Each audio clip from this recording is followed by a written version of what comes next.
Mheshimiwa Rais, moja ya shughuli tulitamani uione ni kuona mti wa apple ambao unastawi sana mkoa wa Dodoma.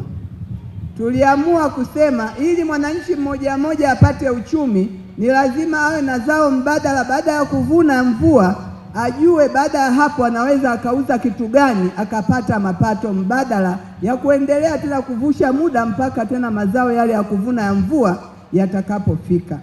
Mheshimiwa Rais, tulianzisha zao la apple baada ya watafiti kutuambia linafanya kazi. Tulipata aina 3 za mbegu ambazo zinastawi Dodoma, na tulifuatilia takwimu kupitia TRA.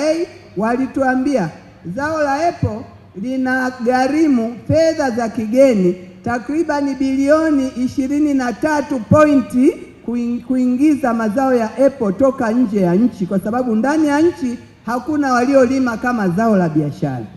Mheshimiwa Rais, tulianza majaribio hayo.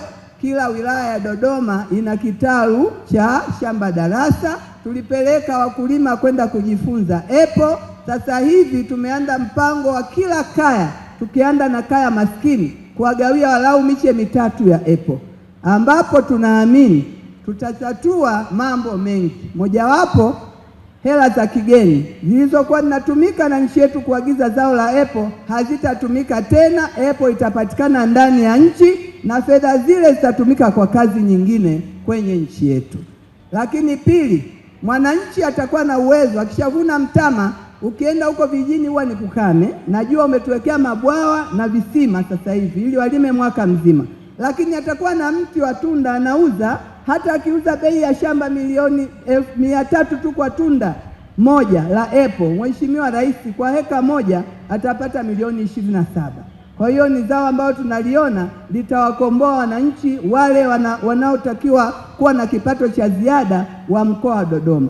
Tumeanza programu ya kuchagua vijiji vichache, zao hilo linapandwa. Tunajua baada ya wenzao kuona wanavyovuna hilo zao, kila mtu atatafuta mche wake mwenyewe, na umaskini wa wananchi wachache wa Dodoma waliobaki utakuwa umefika mwisho katika mkoa wetu wa Dodoma. Lakini zao lile, Mheshimiwa Rais, ni lishe nzuri.